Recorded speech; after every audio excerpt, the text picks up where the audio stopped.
Hey gang, Joyce of Skipping Cas Farms here. It's been a while since we've done an update in the greenhouse, so I thought I'd do one real quick. Well, if there is anything that I do that's real quick. The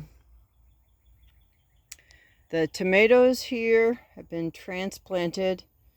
They're either Amish paste tomatoes or Warwick cherries. Last night I accidentally dropped something into this, and you can see it broke the top off of this one, and this one is broken right there. So what I'm going to do today is I'm going to repot this back into the same cup, but I'm going to push it down just a little bit further and fill the soil all the way up as close as I can get to these leaves, and hopefully, because it still has some turgor here, hopefully I can do that without damaging this point, and it'll give it the support it needs to thrive. Those are the best looking tomato seedlings I've ever had. I've got another milk crate underneath. Whoops, something else blew down there. That's from Baker Creek Seeds. But as you can see, those are also looking pretty good. Most of those seedlings are about 6 or plus inches tall now. Why are they not in the ground? Because next week we're expecting some 30-degree weather.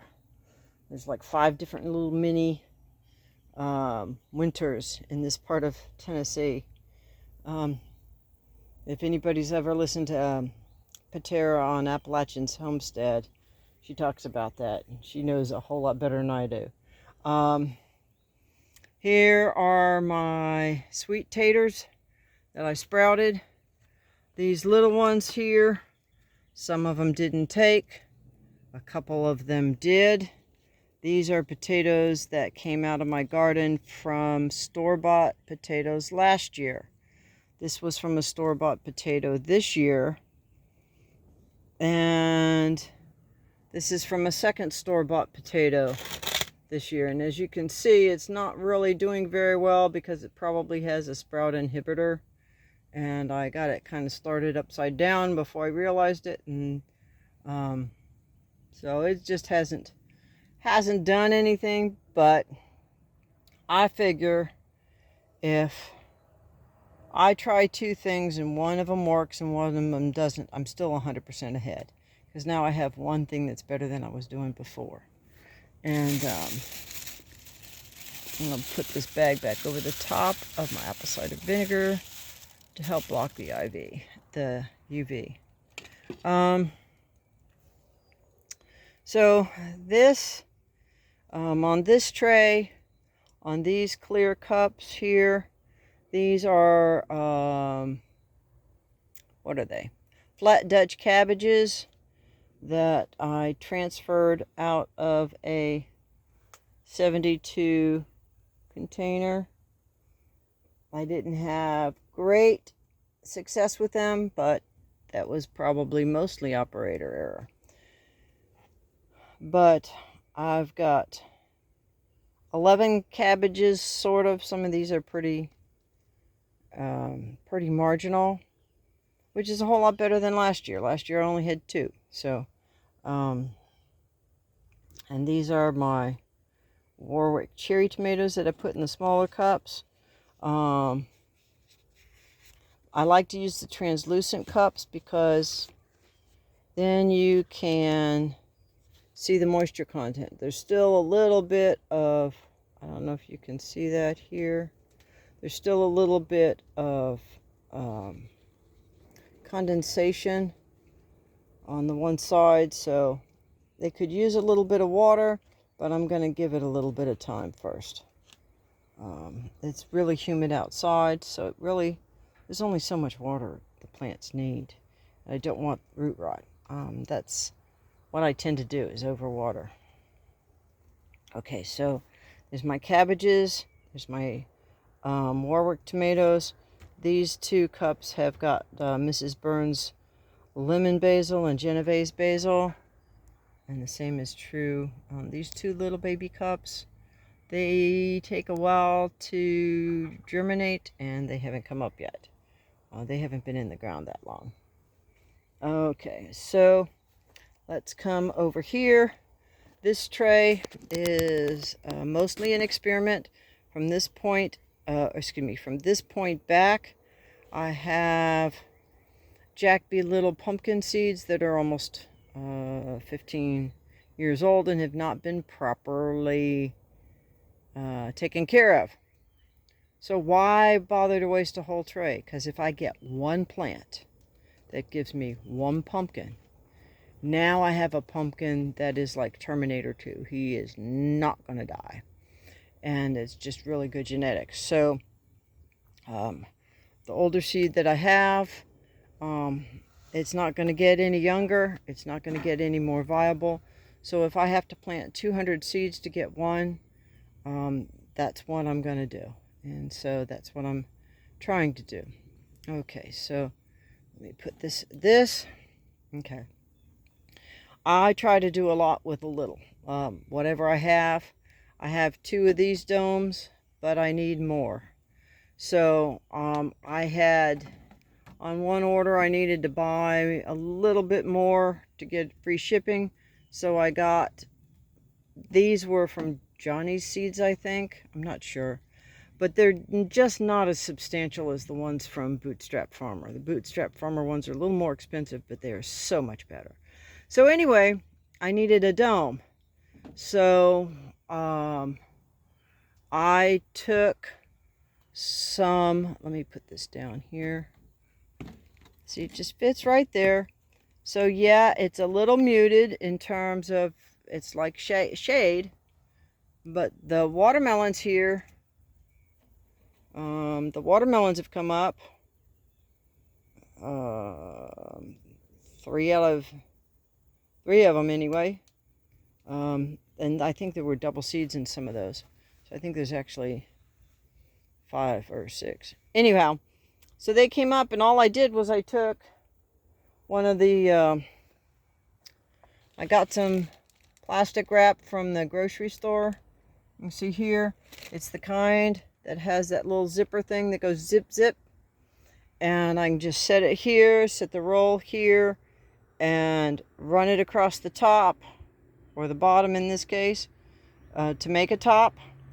Then I just took a little bit of packing tape that I had, clear packing tape, and this has been on here like this.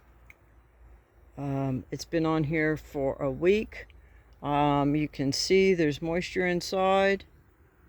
It's doing really well. It's dripping down my hand.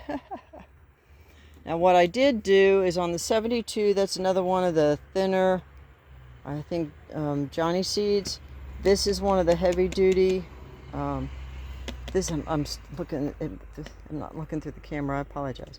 So this 72 is kind of, you know, the thin plastic like you get when you buy the Bootstrap Farmer stuff is heavy duty. You can carry it. So I'm always trying something. So it gets hot in here. I have to have the fan running for a long time. It's a very small greenhouse. It's very difficult to control the temperature in a smaller space because it gets hot fast and cool fast, right? So one of the things I'll explain a little bit more, I was trying to control the moisture in some of these seed trays and just having a really difficult time.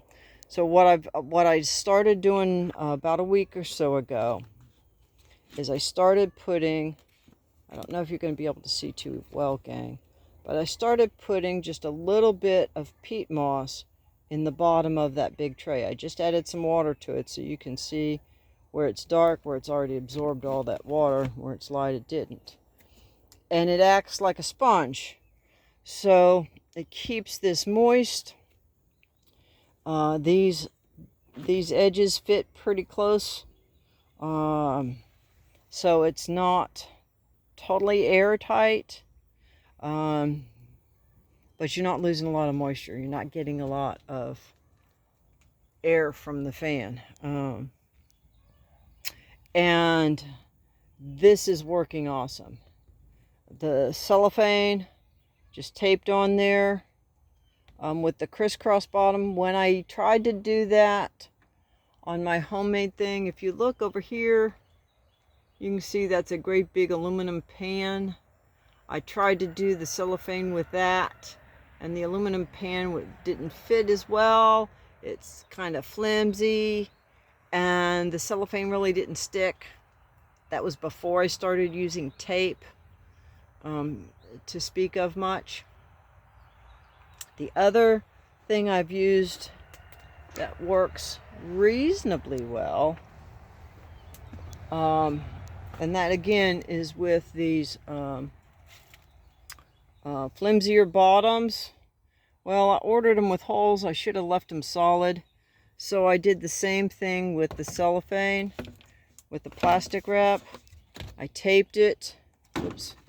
You can see where it came off when I pulled it through. But I'm not using it now, and it's been sitting over there. So that doesn't work bad. I probably am not going to use that a whole lot going forward, other than to maybe use it as a moisture barrier across the top and to keep it dark, like for peppers and stuff. This tray is one I'm getting ready to empty. This tray has got this first row across the bottom, I think, had tomatoes in it. I got one tomato that came up, which is pretty cool.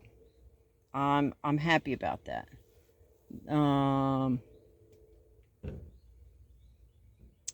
And what is this? Okay, what do I got? I can't read it from here. Give me a second. These are peppers. Okay, these are bullnose peppers up to here, and from here back are California Wonder. So I need to get this moistured out a little bit. I think this also has, yeah, this also has the peat moss. It's still real dark. So this is right in line with the fan. The fan was going all day yesterday, the day before. So I'm just going to give this a light spritz on the top. And so I'm getting really good results from the Cubanellas and the Wonder, California Wonder. I think California Wonder 300s. I'm not getting 100%, but I'm getting close to 50%. So, at least on the Cubanellas. The Wonders aren't quite so good, but they're getting a little dry back here. So, let's see what we can do. I'll need to get into that. These three trays here are just old seeds on tissue paper. These aren't old seeds, but it's the same type of thing. Seed on tissue paper. Now, this setup works pretty good for keeping it moist, but I'm discovering trying to do pepper seeds like this, I have to go in there and look at it, and it's exposing them to light. And I'm going to need to put my phone down for a second. It's exposing them to light, and they don't like light until they've germinated. And so I am getting a much better response, going ahead and putting them into a 72 tray, and then either transferring them to a 50 tray or transferring them to a cup. Now the cups I got here for the tomatoes are a little bit bigger. I think those are 16 ounce. I think I'm probably going to go almost exclusively. I've got to turn around, gang, so bear with me here. It's a small greenhouse, and I'm a clutter queen, so there's stuff everywhere. Okay, okay, I say I'm going with the smaller cups, but what's this? This is a 16 ounce cup. Where did I get it from? I got it from a meal at church. So I just grabbed a handful, you know, of people's old cups, rinsed them out, and brought them home. Why? Because they were gonna get thrown away. So why not use them to grow food? Hello. So these are the little cups that I got. I got a big pack of these from Dollar General for $1. And I don't know if you can see. I only have 2 hands. Okay, so I don't know if you can see, but I had some help because I was really having trouble. And see right above my thumbnail, there's a little white spot. Well, that's a hole in the bottom of this cup to keep it from getting too wet. And basically, I was able to just take a little nail. When these were in a stack, I took a little nail and just tapped it through about 5 or 6 of them at the same time. The key is to do it at the edge by that ridge, and it won't collapse. And you can go ahead and do that. So that's all of that. What do we have here? Okay.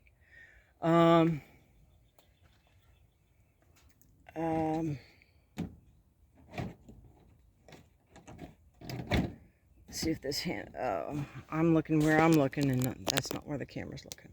This is an old lid that got melted because at one point in time I did not have the right setup with a lot of moisture, as you can see, I've got double, I've got, oh, that blew off.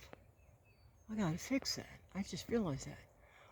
I've got double shade cloth, and thank you, Lord, for showing me that. That's come loose from over here, so that should be up there, and so I need to double check that. Looks like it came loose. And so having the shade cloth, it's keeping it from getting too deep, too hot. I went through 3 sets of seedlings last year just to get a handful of anything, because I would leave for 2 hours, and if the wind wasn't blowing, or if the door closed, or if I forgot to open it, it would go from 50 degrees or 40 degrees outside in the morning, and I'd come back 11 o'clock or 12 o'clock noon, and it'd be 110 degrees inside the greenhouse. Now, if you see my earlier videos, you'll know that it used to be sitting over there, like where the car is, in that orientation. It's now sitting with this axis north-south, and so I'm not getting as much heat, and I'm protecting it from overhead sun and the late overhead sun and the late afternoon sun, which is when it's hottest here. So what do I have here? These are banana peppers for the first 3 rows. I've got cubanellas out to here, and from here back I have 15-year-old cayenne pepper. Cayenne pepper went in like a week or 10 days after these, so I'm getting nice germination on my cubanellas and my banana peppers, so that's very exciting. And so I want to give credit where credit is due. My friend Taylor came in and took several hours out of her day and kind of showed me how to seed and pot everything. She taught me about keeping the peppers dark until they germinate, and then once they germinate, then you give them light. And as you can see, that has made a humongo difference from having virtually nothing last year. I think I planted like 40 or 50 peppers last year, and I got 5. And so I'm just excited. With that, gang, You know, you work with what you have, you do what you can with what you've got. If anybody doesn't have a lot of money and you want to come up with some good amendments and solutions to add to your garden, I strongly suggest that you go and look up Chris Trump, no relation. He's out from Hawaii, and he's an American who has mastered Korean natural farming, and his website is called Biomei, Biomei. He has solutions that he makes available at cost. I mean, he sells them. I've purchased his stuff, and it is amazingly how far that stuff goes. And the science behind all of that is really, really good. And so with that, gang, I will wish you peppers for the day, blessings for the day, and whatever you do, just keep chasing the dream.